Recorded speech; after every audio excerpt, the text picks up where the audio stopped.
राधानगरी भुदरगड कागल पट्ट्यातून प्रस्तावित शक्तीपीठ महामार्गाविरोधात शेतकऱ्यांचा संताप उसळलाय। राधानगरी तालुक्यातील मालवे इथं झालेल्या सभेत शेकडो शेतकरी एकत्र येत जोरदार विरोध नोंदवला। शासनाने शक्तीपीठ महामार्गाच्या नावाखाली सुपीक शेतजमीन घेण्याचा घाट घातला आहे, त्याला आमचा विरोध आहे असं स्वाभिमानी शेतकरी संघटनेचे जिल्हाध्यक्ष अजित पवार यांनी सांगितलं। राधानगरी भुदरगड आणि कागल तालुक्यातून जाणाऱ्या शक्तीपीठ महामार्गाला अनेक गावातील शेतकऱ्यांनी विरोध केलाय। शासनाने हा शक्तीपीठ महामार्ग नेण्याचा घाट घातला असून शेतकऱ्यांना उद्ध्वस्त करण्याचं काम सरकार करत आहे, त्याला स्वाभिमानी शेतकरी संघटनेचा विरोध आहे।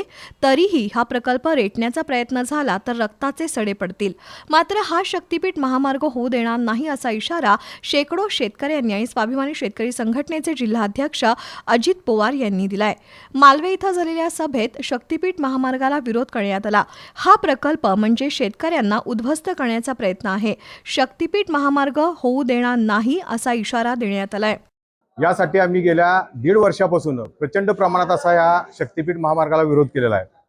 कागल तालुका असू देत, शिरोळ तालुका असू देत, त्याचबरोबर सांगलीमधून हा शक्तीपीठ आम्ही हद्दपार केला आणि पुन्हा नवीन रेखांकन करून हा शक्तीपीठ करवीरमधनं राधानगरी आणि पुढे भुदरगडला जायला निघालेला आहे।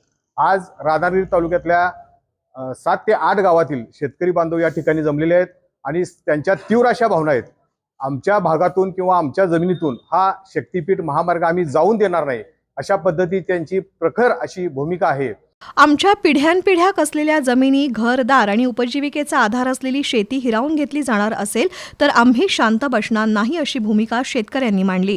यावेळी संभाजी फराकटे, उपसरपंच दत्तात्रय पाटील, जयसिंग पाटील, युवराज पवार, सूर्याजी फराकटे, विजय धोंड, दयानंद चौगुले, केबी पाटील, पांडुरंग जरग, संतोष पाटील यांच्यासह राधानगरी, भुदरगड आणि कागल तालुक्यातील अनेक गावातील शेतकरी मोठ्या संख्येने सहभागी झाले होते।